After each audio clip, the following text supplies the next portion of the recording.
तो देखिए friends, base method of multiplication, जिसमें मैंने आपको एक नया क्वेश्चन दिया जिससे 22/22। अब देखिए इस क्वेश्चन को मैं दो तरीके से आपको करवाऊंगी, इन विच जिसमें मैं आपका बेस ले सकती हूँ 20 और एक में आपका बेस ले सकती हूँ 30। दोनों ही, एक जिसमें अबव द बेस हो सकता है और एक आपका बिलो द बेस हो सकता है। सबसे पहले हम बात करते हैं यहाँ पे एक्चुअल बेस की। तो देखिए सबसे पहले एक्चुअल बेस आपका यहाँ पर क्या होगा।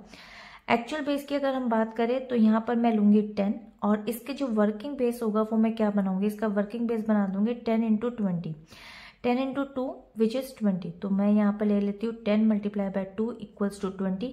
क्योंकि 22 20 के नियरेस्ट है तो इसको मैं लिख दूंगी सिंपल यहाँ पर, और बेस में यहाँ पर ले लूंगी 20। तो मेरे पास बेस यहाँ फाइंड आउट हो चुका है। When I get the base basically, so what will I do? I will just find out the differences. तो आप देख सकते हैं ये above the base है, तो यहाँ पर मैं +2 ले सकती हूँ। अगेन यहाँ पर +2 है इसका।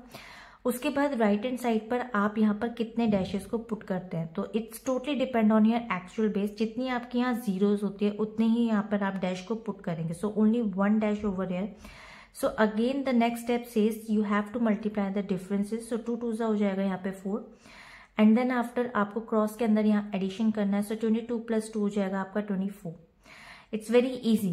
Now you have to do working base में आपने मल्टीप्लाई किया था 2 से, again you have to basically multiplied by 2 on your right hand side part. अब आप इसको मल्टीप्लाई करेंगे so you will get basically 2 4 8 and 2 2 4। Again आप राइट हैंड साइड के पार्ट को लिखेंगे and 484 will be the right answer. तो चलिए एक और पार्ट इसका सॉल्व करते हैं, इन विच आपका यहाँ पर जो एक्चुअल बेस होगा वो लेते हैं हम यहाँ पे 10। लेकिन अगर मैं बात करूँ यहाँ पे वर्किंग बेस की, तो मैं 10 मल्टीप्लाई बाय 3 यानी कि 30 के नियरेस्ट लेना चाहती हूँ। तो देखिए below the base method of multiplication, इसको किस तरीके से सॉल्व करेंगे।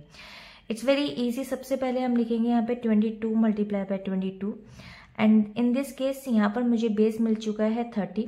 तो आप देख सकते हैं 30 और 22 के बीच में, क्योंकि ये बिलो द बेस है तो ये जाएगा माइनस में and -8 will be the difference. So -8 and then -8 and then after what I have to do, right hand side पर सबसे पहले एक्चुअल बेस में जितने जीरो है उतने ही डैश में यहाँ पर पुट करूंगी।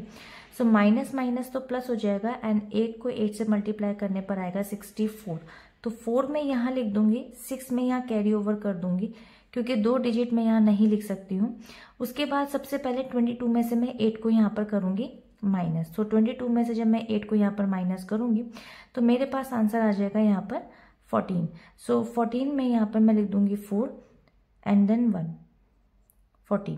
सो उसके बाद में सबसे पहले जो ये 14 वाला पार्ट था, चाहे तो आप इसको सबसे पहले 3 से मल्टीप्लाई कर लीजिए। तो 14 को मैं यहाँ पर 3 से मल्टीप्लाई करूंगी। सो 3 4 से आपका हो जाएगा यहाँ पे 12 and 1 3 1 1 and then 4 4 2 4।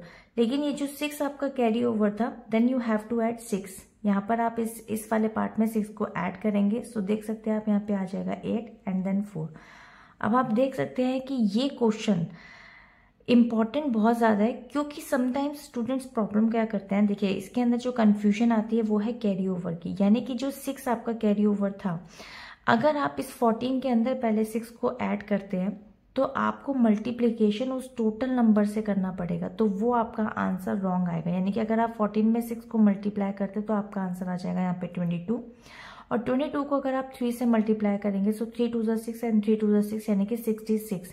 So 664 will be the wrong answer. तो ये आंसर हो जाएगा रॉन्ग। तो सबसे पहले जो कैरी ओवर पार्ट है वो सबसे लास्ट में आपका ऐड होगा, क्योंकि सबसे पहले जो आपने यहाँ पर क्रॉस में माइनस करा है उसको माइनस करने के बाद आप मल्टीप्लाई करेंगे उसके बेसिकली 3 से जो आपने वर्किंग बेस में चेंजेस किए थे, एंड देन आफ्टर आप उसके कैरी ओवर को एडिशन करेंगे। आई होप कि आपको ये वीडियो क्लियर हो गई होगी। मिलेंगे इसके नेक्स्ट क्वेश्चन में एक और नए क्वेश्चन के साथ। तब तक के लिए बाय बाय।